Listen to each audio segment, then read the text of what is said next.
I want, like, when people see my biography, I want them to see like something. Yeah, And that's just nice. Like, I don't know what those something is, but But many of them. Many of them, yes. Yeah. I think I'm meant to take it slow. It tastes so good. I remember like studying a day and begging for money at night with my parents. So yeah, it passed. I'm here. Like, I want them to see that. I want them to see that, like, that's not your ending. That's just the beginning, you know?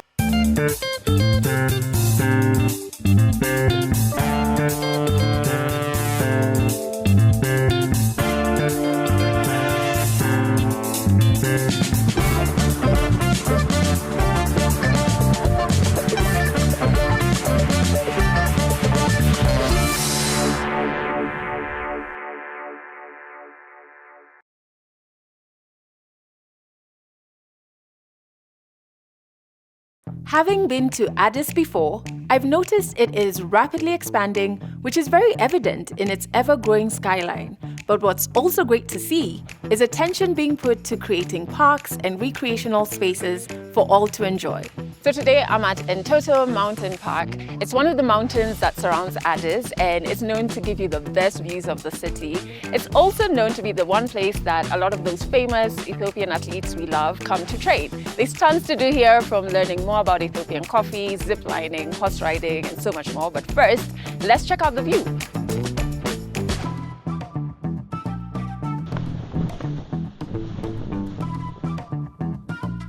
It's so beautiful.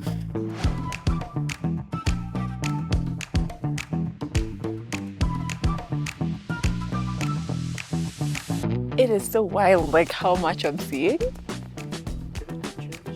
Yeah, and a big mosque. Oh, that's a church. Oh, it's a church. The green one. We took the canyon. Yeah. Around the to the canyon. Oh. St. Michael's Church.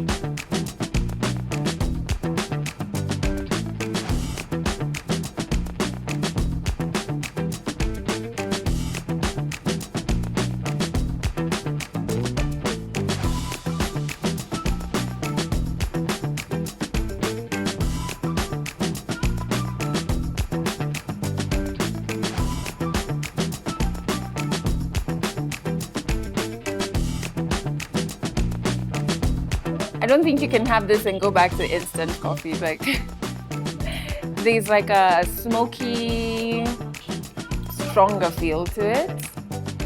It's really nice. It's worth the very hard-looking process to make it.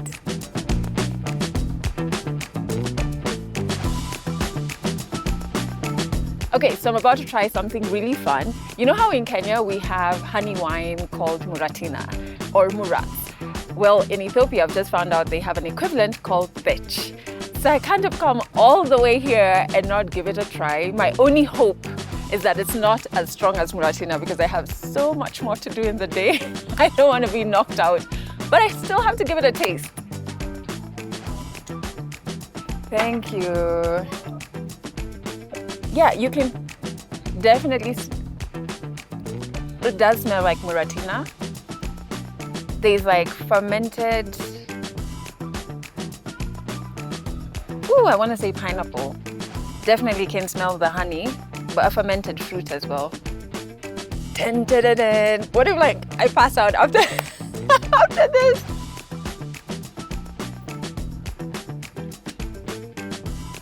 It is so good. It's like sweet with like a kick at the end. I think I'm meant to take it slow. It tastes so good.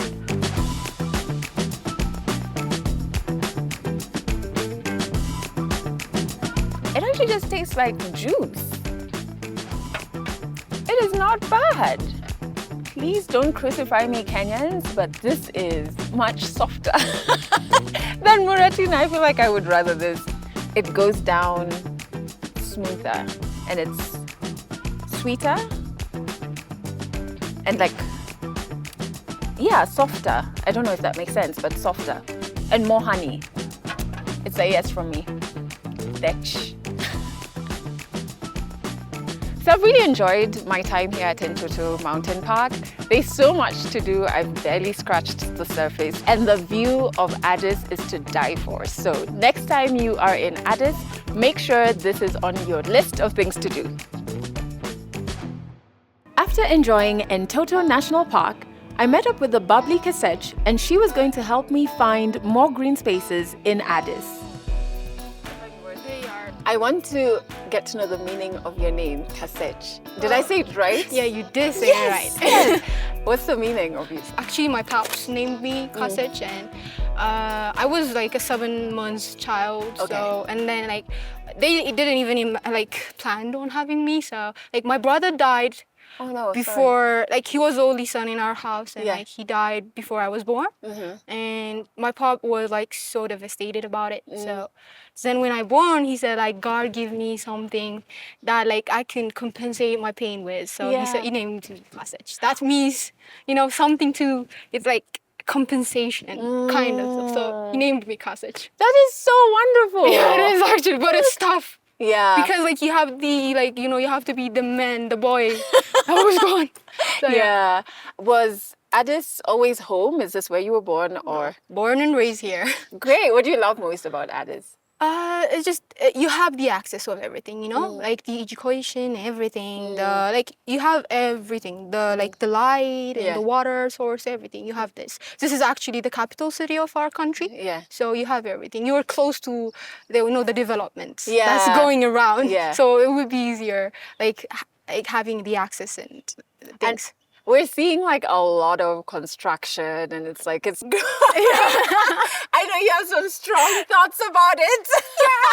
That's my weakest part. Like. Yeah. So yeah, it's just I like I like our country is like developing. Yeah. But still, I want the old, you know, historical part of it to stay, or maybe a way of modifying those things, which is without destroying them. Yeah. That I really appreciate actually, because like since the new prime minister come to the, you know, the position, a lot of things actually changed for us. Young people have like, you know, places to, you know, to go around rather than like, you know, developing bad habits. So there are going to be a lot of you know, spaces like this one to chill out with your friends, other than doing those things. Yeah. So yeah, I appreciate like that is like building those things for the young one, because a lot of young children's and generation is coming up. Yeah. So have you ever been to this park before? No, I've never been. This is my first time actually, but so it's going to be memorable for both of us. We're going to explore it together. Yes. So lions, are you scared of them or not? Yeah, I'm scared of them to death actually. So this is Addis Zoo Park, was launched by Her Excellency Addis Ababa City Mayors Waziro Adanich Abebe. Look, he's so nice. Actually, and so do you know that I wish I can have a, like, you know, a cub? I want to, as a pet. Yes, a pet. I don't know why, but I know they're dangerous, but I feel like she's so cute. Yeah, but from a distance. Yes, I don't want to get closer. When you're safe, you're like, oh, adorable. Safe, yeah, but like when she get closer, okay, let's just go back. Tell me about your family life. So, what do your parents do? How do you have any siblings? Yeah, like actually now my mom doesn't work. She's a housewife, and like actually it's so tough for us, you know. Being a mom is really tough. And my dad works as a security guard in you know, in a school, in a primary school. Before that, but we really have tough life. Thank God that we are like in better places now. And my sister is working and learning at the same time. And yeah, I'm learning in university, and I'm in campus. So I'm learning in medicine. I'm in the Department of Medicine. When you say things were tough, what do you mean by that? And when that was when you were how old? We have like a regular and like house, like the house, like that have like a window and door. When I was in 5th grade. Until then, we were on the street.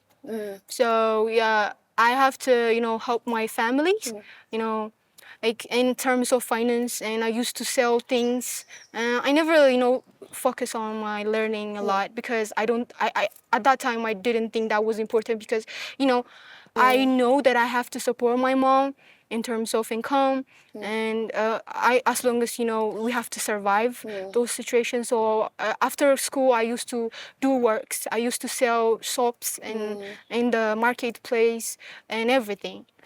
That was tough time. Yeah. Just I don't even have I don't even imagine that I would be here at this moment. But God, has His own way of doing things, and He has His own time. But yeah, there are times that you wish I don't want to be here. Why did you create me and those stuff? Yeah, because you're human, so you Yes. have those moments. But those moments are the one that teach you a lot in life. Who's gonna be with you forever? Like who's gonna be standing by your side? Yeah. And who's not? And who loves you and who not? Yeah. So like I always appreciate those moments rather than the happy moment. Yeah. I always appreciate the moment I share with my parents struggling and everything. Yeah. That are the precious moments I share with my parents. That make us, I guess, connective in the future because we've been through a lot, but together. We've been through a lot. Those things, those tough times were together. So yeah. But thanks to God, now we have all those things. We have our own light. We have our own water source and everything. So yeah. So I'm so happy for you and your family. And I do agree with you. There's obviously tough times, nobody likes having them. But if you look at there's sometimes a silver lining of when you're going through it, you're kind of bonding with people very closely, and that you got to do that out of such a difficult situation is actually, I something. love all the scars I have because those memories, those tough times, actually they made me stronger. They made me thankful to be thankful actually for what I have now because I've been there, now I'm here. So I know not having things and now having them. That's just it. I'm just really thankful. Yeah. And so you said in the 5th grade is when there was a bit of a change. Yes. What caused that change? So there were construction and building, so we have to leave our home. And I guess it turns out for the better and we have the house. But it turns out things were really nice because they were the moments that I start focusing on my learning. So that was the grade, I start working on my learning, and it's just been an amazing journey because nobody taught me how to study, nobody wake me up, nobody did anything. Yeah. I just said we all have a same brain, God created us the same. So what is the difference that he's number one and I'm not nothing? So let's just start studying. Let's see this part of me. Yeah. Let's see the one that focus on her learning. I don't know this journey how it's gonna end, but let's just begin it. Yeah. Let's just give time to me. And how did it go? Did you now become the number 1 student? Yes, still I still am not the number one. But what I like about my progress is whenever I went grade to grade, my average mark is going up. That was yes, we're doing something. Yeah, my highest grade is 4, 4th place. But I love the journey. At what point did you learn about FAWE and MasterCard Foundation? When I was in 7th grade, my sister, my older sister, was in grade 8. So she told me about it. And I didn't have even a clue. I was just working on my learning. So she told me there is a scholarship program that can, provide me with things, which she didn't specify actually. And she just said, you have to get a good grade at 7 and 8, and that would be enough. And we took a test, actually national test. So that test I get the highest girls mark. And I asked about the scholarship with my, administrator in the school. So he told me that there is, and if I want to apply, he would be grateful to help me out. And I was just patiently waiting, and they call us after, I don't know, maybe a month or something. So they call us and tell us which students passed. And thankfully, with God's grace, I passed. And then they ask us to choose a government school or a private school. I chose the private school and learned 4 years there. And so before campus, did you know what it is that you wanted to study when you finish high school? I want to be a lot of things because I don't think there's just one way of influencing others. There must be something, I want, when people see my biography, I want them to see something. And that's just nice. I don't know what those something is, but want many of them. Many of them, yes, as possible. I want to learn skills and everything. So I was just focused on the present. So I was focusing on grade 9.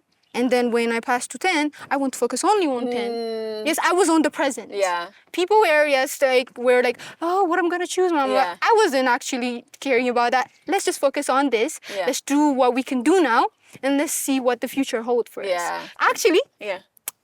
I want to write my biography because I feel like there must be some girl that is like that thinks that this is not gonna move or change for her, but like it does actually.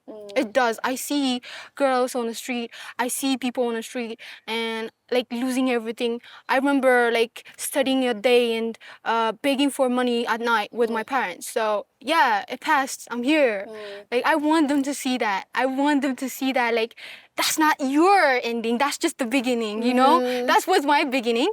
Maybe this is maybe I don't know, but this is just the beginning too. Yeah. But who knows? Yeah. Who knows the future? Yeah. That's just what I love about like when I was actually a child. Yeah. I always feel like why? Okay, a lot of fights. I have Yeah. to fight for a lot of things. You know, for survival, for foods and everything. And just to see people begging for money is like, oh, it's really tough. But you know, I'm proud of it. It's okay because of you guys. I'm here now, right? Because of those people didn't give me money, I would not survive now. Yeah. So yeah, I passed all those things, but still, I'm really curious about what is going to happen tomorrow. Yeah. What is going to change? What do you think needs to be done more of to help young Africans achieve their potential? I guess one of the thing is just, you know, there are a lot of shouting everywhere, just noises everywhere. They need to have their own space, you know. They're like, they need somebody to say like, it's gonna pass. I want that somebody. But like at that moment, my parents were the one, you know. They were struggling. They were having a lot of things raising us, and the thing they could have been without us. So, but they still fight for us. So. But most of people in Africa and in Ethiopia and everywhere or around the world, they don't have that person, that somebody that say like, it's gonna pass. Just stay a little bit, okay? Just, people are being cruel now. Like, it's hard to find somebody to talk to you. Like, they judge you because of like, the world is really changing. People are judgeful. I want people just to not be judgmental first. Let's just put our pride aside, put the hierarchy aside, and let's just sit down and listen to what they have to say. I want the parents to also to be stronger for their children. Actually, my dad and my mom, they didn't have actually proper education. But I don't know how. They always emphasize this that we should learn. We should get the proper learning. They say like, I don't want you like when you graduate in something, I don't want you to help me. I want you to help yourself. I want you to be in a better place. That's what my mom always used to say. So I want the parents stop saying, I did this for you. I did that for you. I've been through this for you. That I don't want them just to, put this so heavy duty on their children. I want them to just say, I love you. I know I cannot provide this for you, but I want you to focus on this, what you have. The young one, I want them to accept themselves first. Accept what they have and what they don't have. That's the basic, because if you accept yourself, nobody's gonna, nobody's gonna come and like try to push you away because you know yourself. Yeah. I live in the street. I used to beg for money. There were times that I didn't eat. That's just part of me. If you like it, accept me. If you don't, just move on. That's just my beginning. It's not my ending. So I want us to accept ourselves, like use what we have, and I want the parents to be strong.